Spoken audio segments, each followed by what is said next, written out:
Hi, my name is Lorna Baker, and today we're going to be learning how to paper quill some jewelry. So I'm going to be making a pendant today. So I have some materials in front of me. I have some 3mm paper, and I'm going to go over the sizes and colors of this paper that I'm using, but you're welcome to use any colors that you want or any types of paper that you want. You can use magazines, scrapbook paper, whatever. I'm going to be using Mod Podge as my adhesive today. Mod Podge is a great paper glue. I have some scissors, some tweezers, a couple types of quilling tools, and my board here. So as far as paper goes, I have some half strips and some whole strips, and the half strips are just going to be used for the very tiny pieces at the top, my 2 light blue pieces, and it's going to be for my center pieces, which are my 3. I have 1 orange, 1 red, and a teal color. So for my main teardrop piece, I'm going to be using 2 navy blue put together. Then on the sides, I'm going to have 1 of the navy, so that means you need 2 pieces. You're going to need 2 pieces of a slightly lighter blue than the navy, and then you're going to need 2 of the medium blue and 2 of the light blue. And those are all the half strips, or whole strips, sorry. And then you're also going to need 1 of the navy for the bail, but you could choose whatever color you want for this. So I have a few different types of tools. I have what's called an awl, which is this piece right here with the black handle. I have a couple of paper quilling tools, which I will go over as well. And the awl is really great universal tool. I'm going to be using it mostly to apply glue, but you could use it to roll your paper. So I'm just going to show you with this little strip of yellow. So I'm going to hold the end with my finger overlapping, and then I'm just going to twist the tool and twist the paper, holding it secure around the awl. And you can see that it's starting to roll up here. So you can use the awl to do that. You could use a barbecue skewer or a toothpick. But we're going to be using actual paper quilling tools today. So the difference between the awl and this tool is that this tool has a slit in the top that holds your paper. It makes it significantly easier. If you don't have this slit, your paper could roll and move. A barbecue skewer will be a little bit easier because it has more grip than the awl. But you can see how much faster this is because I'm just rotating the tool. I don't have to hold things into place, which is great. I'm actually going to be using for the majority of this tutorial this electronic paper quilling tool. So it's just like all the rest. It has a little slit at the top, but it has battery power. So instead of me rotating with my hands, I'm going to be using this tool. And I press the button and it spins and it's amazing. You can get all of these tools online. You can get them on Amazon. You can get them from the majority of craft stores. A lot of times you can only get them online depending on where you are. So I know there's a few craft stores here in Sacramento that do sell paper quilling supplies, which is great. But the colors tend to be limited and a lot more expensive. Usually online I can get paper for a penny a strip versus 5 cents a strip. And in the grand scheme of things, it's not huge, but when you buy as much paper as I do, definitely want to go with the bulk. So these tweezers are an optional tool. I have kind of fumble fingers, and I think it will be easier to see what I'm doing if I use the tweezers and keep my fingers out of the way. So I'm just going to be picking up the majority of things with the tweezers. They're optional, you don't need them. The only tools you really need here are paper and something to twirl it around and glue. That's it, that's all you need. So this is a sizing board. And you can get these, or you can use a template that you print out. You can forgo this and just eyeball it. These shapes here correspond to the circle shapes down below. So if I have a 25 teardrop shape, I need to use the 25 circle, then pinch it at the top, put it in the middle. So you'll see that there are different numbers all around. That's what that correlates to. So if you wanted a 15 teardrop, you would use the 15 circle, and then you would pinch it at the top. Or for the triangle, you would pinch all 3 sides. And we're not going to be using a whole lot of variety and shape here. For this tutorial, I'm just going to be showing you how to manipulate a circle into a teardrop shape, and then kind of pinching and folding around your base shape. So for what I'm going to be starting with, I'm going to be starting with my navy blue. And with my navy blue strips, I'm going to be taking 2 of those to start and gluing them together. So I'm going to make one big giant long piece here. And I'm doing that not because one piece wouldn't be big enough for the shape, but because I'm making like a 3-dimensional jewelry piece that's going to be standing alone. I want the inside of my big piece to be kind of thick, solid, and filled in. If I used one piece, it would have thin twirls of paper on the inside, and I don't think that it would be strong enough to hold up over time. So I'm just going to take the end of my navy here. And again, the colors are totally up to you. You can use any colors under the rainbow. You could do all one solid color and not change colors at all, and that would be a really cool look. There's different ways you can manipulate this design as well to make it into your own. And I'll show you 2 different versions using the same pattern at the end. I'll insert one that I made earlier. So I'm just taking my awl and applying the Mod Podge.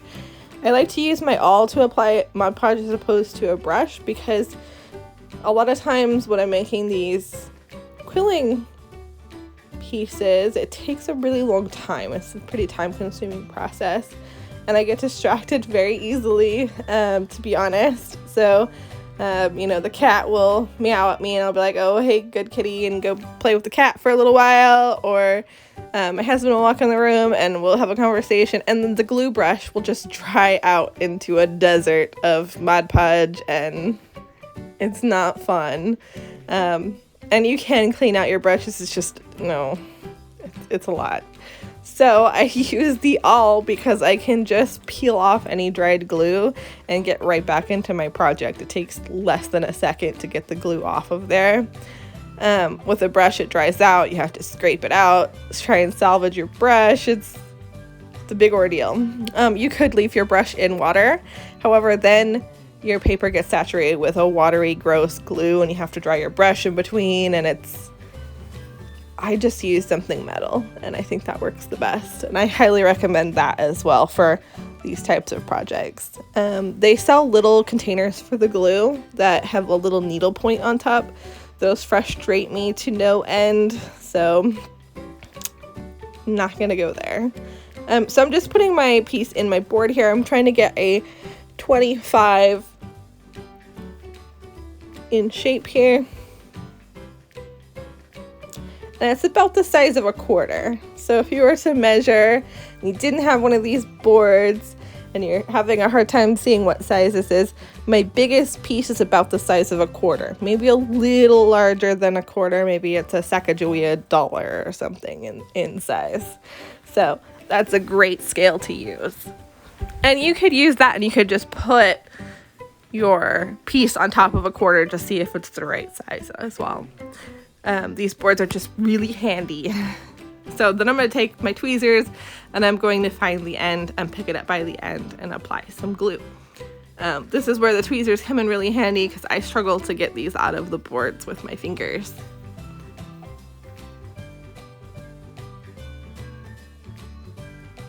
So I'm just going to lift the little end here, and I'm going to take my awl and put a little bit of glue on the end here. And I just dunk my awl straight into the Mod Podge container. I actually don't open my Mod Podge container. I have a small one that I use just for paper quilling. I have a few Mod Podge containers, and I have just a hole that's the size of my awl, and I just place it in there, like kind of stabbing into the container, and then I just leave the awl in there a lot of times. And it's really, really convenient because I can just dunk it in, pull out the glue, dop it on. So the process for this is pretty much the same. I'm going to be using my size chart, and I'm going to be making all of my circles. I'm going to make all of the circles first because I like to give the glue a few seconds to adhere fully. So this is my largest size here, and you can see on my pattern it actually fits pretty good with my drawing, which is funny. I just drew this before this without knowing what sizes I was going to be using, so it's kind of funny that it fits almost perfect. So for my next size, I'm going to take another navy, and I'm going to size down in my chart, so just smaller than a quarter.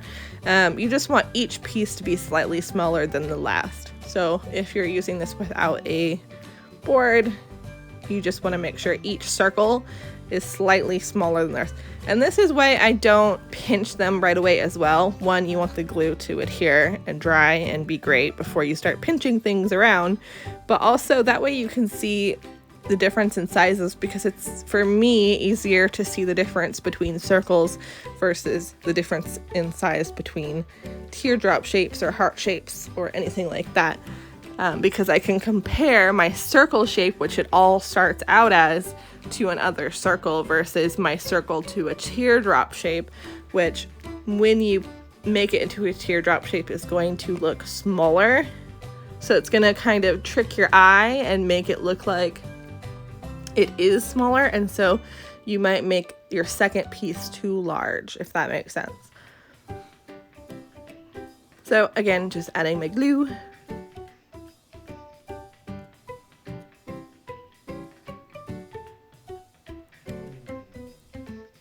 And holding it down. And I tend to hold it for just a few seconds until I know that it's not gonna pop up. But if it does pop up, it's really not a big deal. You can just roll it back.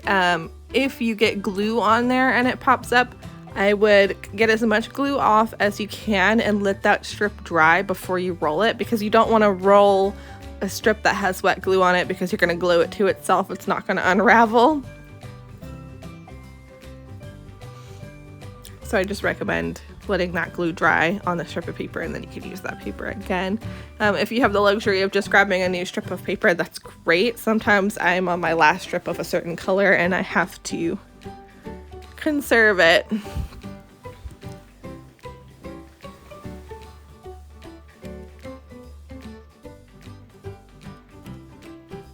Speaking of popping up, this one is giving me some troubles.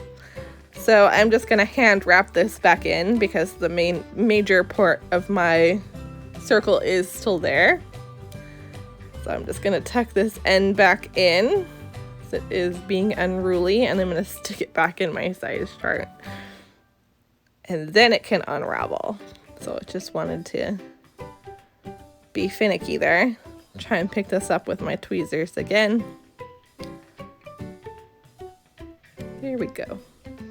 And so when I'm holding this, after I pick it up with my tweezers, I support all of my coils with pinching it in between my fingers so that they don't get away from me while I'm adhering the glue. And once you adhere the glue, the coils are just going to kind of do their own thing in the center there. If you don't want them to do their own thing in the center there, you should pin it to a piece of corkboard or a foam mat or something, whatever you have available, so that they stay where you want them. So say if you want your center coils to be at the bottom or at the top or on the side, then you would want to pin those into place until you're ready to pinch it. Or glue them and then pinch them. There's a lot of different things you can do to shape the paper.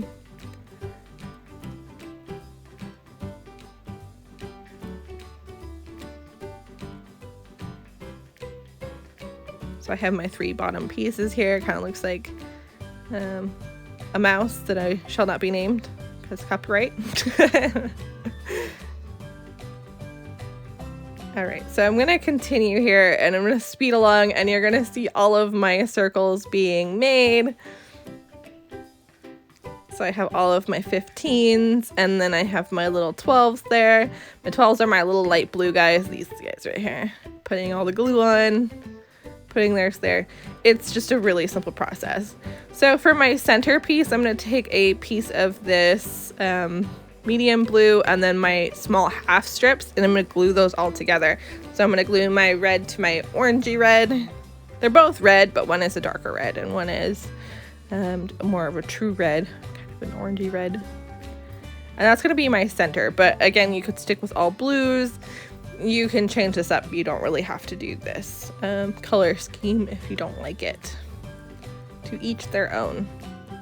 Or depending on the availability of the colors that you have too. Sometimes the amount of supplies that I have inspire me, so if I have a magazine that has the majority of pink pictures, I'm going to be choosing a pink design. And so just like we did for that first one, I'm just going to go ahead and roll it. I didn't wait for these to dry or anything. The Mod Podge has a pretty good hold right away. But the risk to not waiting is that if you have any glue, if you're not as neat as I am, you may have some glue that has gone rogue, and when you roll it up, it's gonna stick to itself. So I'm pretty neat with my glue application, and if I do get any spillage, I tend to wipe it off with my fingers. But if you are not as neat with your glue application, or you're a little heavy-handed with your glue application, I recommend waiting for these strips to dry before rolling them. And so you can see that I have a multicolored ring, which is really cool, and it's a fun way to get multiple colors in there. You could use a third of a strip, a quarter of a strip, depending on how much color you want. So if you wanted a teeny tiny little center, you could use a quarter of a strip and then glue that to another. You could alternate colors and make kind of like a target pattern. And I'm just going to show you these all together before pinching. Now I'm going to make my bail. And the bail is just what you would use to adhere your like chain or cord or whatever you're going to be using to hang it around your neck. You could turn this into an ornament. It does not have to be a pendant. You could forgo the bail, leave it off completely, and then use this piece to glue down onto a canvas and not make it three-dimensional. So this technique you could just glue down onto another piece of paper or onto a canvas and make some really cool kind of floral shaped designs with this. So I just have this little like, it's a rolling pin that I use for Sculpey, but you could use a marker. It's about the size of a quarter. But if you have something that's smaller, like a Crayola marker, that'll work too. Does not matter. You can use any circular object to wrap around. So I just have a circle and I'm going to glue that. So as I was saying earlier, the size that you wrap around, like if you're using a toothpick, versus a pencil versus a marker, you get a bigger hole in the center. So my goal was to have a giant hole in the center and have a really tight wrap. So I used that piece. So I'm just going to fold this in half and then in half again. And I'm doing that because I just like the shape. So the center here, the center loop, I'm going to leave open and I'm just going to pinch the bottoms. And this is going to give me something to wrap around both sides of my piece. So I'm going to take the part that's doubled over at the bottoms there, and I'm going to use that to glue on top of this kind of center that I have in my hands here. So I'm showing you how to pinch your pieces. You can use tweezers, you can use other tools. I'm just going to use my fingers for the majority of this. So I'm just going to pinch it into a teardrop shape. And I'm starting with this one because this is going to be the centerpiece to all of my other pieces. If you wanted this to be skinnier, you would just continue to pinch. All right, so now for the bottom, I am just going to kind of pinch the bottom. It's really, really simple. I'm not applying a whole lot of pressure. I am not pinching the other ends. of all the other ones. I'm just pinching the ends of these, and this is how you get kind of an almond shape, as you just pinch both. If you want your coils to not be pinched, you would just move them to the side. So if you take the mass of your coils, put them towards the bottom and just pinch a few at the top. You could pinch all of them and make a triangle as well by pinching the sides.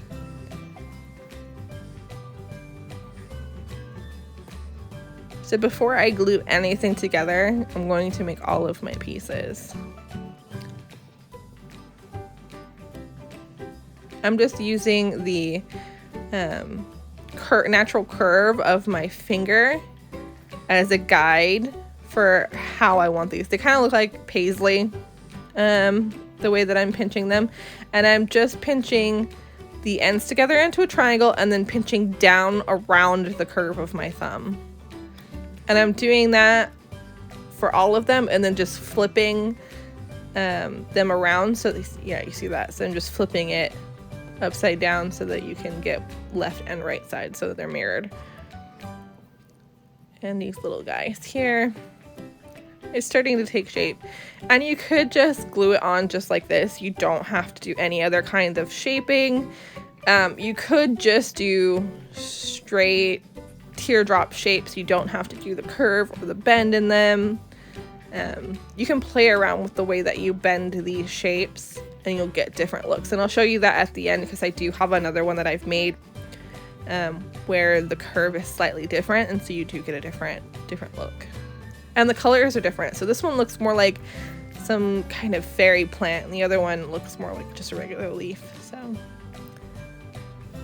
So I'm just applying the glue where it's going to be touching my base, and so in this case this almond shape is going to be touching the teardrop shape right at the top. And I'm going to show you the strength, like instantly you can move them around, the strength of that Mod Podge. And Mod Podge is not a super strong glue on most applications, but with paper, because paper is very porous, the Mod Podge seeps in so nicely, and it has such a strong bond that I haven't found anything that really beats Mod Podge for paper. So now it looks like a little bird or fairy or something. Looks like little wings. So I'm just bending it down just a little bit more, reinforcing that curve because I want it to be more curved around this centerpiece that's pointing down there. And I'm going to be checking the shape of everything as I go and making sure that I like it. I'm just applying a little bit of glue where it's going to be touching. You want to be mindful of only applying glue of where it's touching, because if you're not planning on sealing this and you're putting it on a canvas, you don't want a lot of glue everywhere. I'm using a gloss Mod Podge. You could use a satin, but the gloss you can see wherever you have it because it's shiny and the paper is matte. So you want to make sure that you're really delicate with your application there. So I'm going to pinch the other end of this too because I think it will look nicer tucked in there.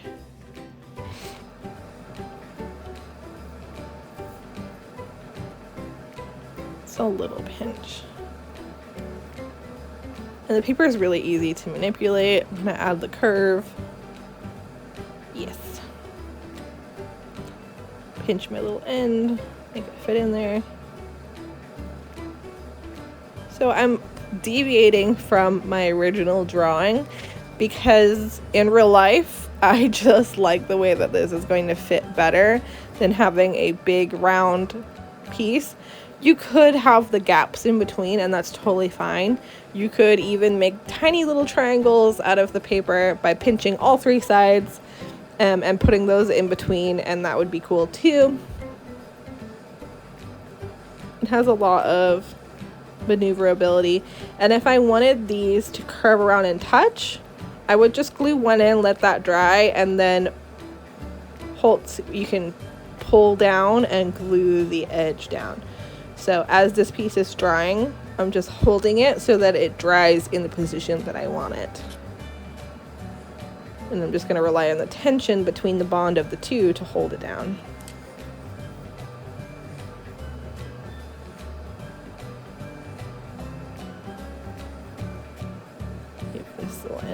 pinch.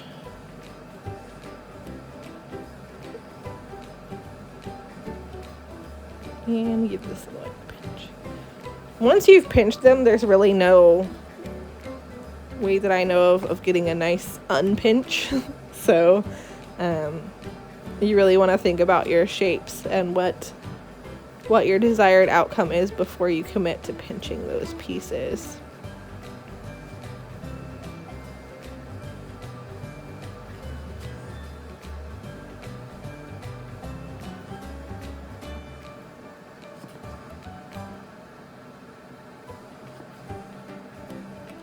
And I've put mine on a piece of paper, so I'm betting there's going to be some sticking happening. So I'll show you how to get it up off your paper here. If you're delicate with the glue, you should not have a whole lot of sticking if you're using a piece of paper under. You could use parchment paper, which would help a lot with that sticking problem. You could pick it up occasionally while it's drying to make sure that you don't adhere it to your work surface. It's just something that you have to deal with sometimes, is that you accidentally glue it down. So I'm just gonna take a little piece, pop it off. No big deal. So I have my bail glued on. You can see that there. And it's just on the front and the back, sandwiched in between. Now I'm going to take this outside and I'm going to seal it. And I'm just using a Krylon crystal clear glaze here. And I use this for a lot of projects. I use it for sealing alcohol inks. I use it for, gosh, just about everything. This is my favorite brand because I find that it does not interfere with alcohol inks. It doesn't reactivate them or make them move. It's really great for sealing pour paintings because you can get a lot of thick clear coats quickly. For this, I'm just going to do a few coats here. I'm just doing it on the paper that I was working on. Got my little AstroTurf in the background here.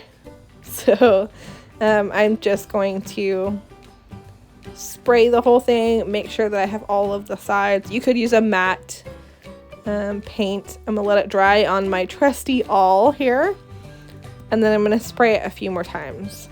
So here is the finished project. I hope that you enjoyed this video. Thank you. Have a wonderful day.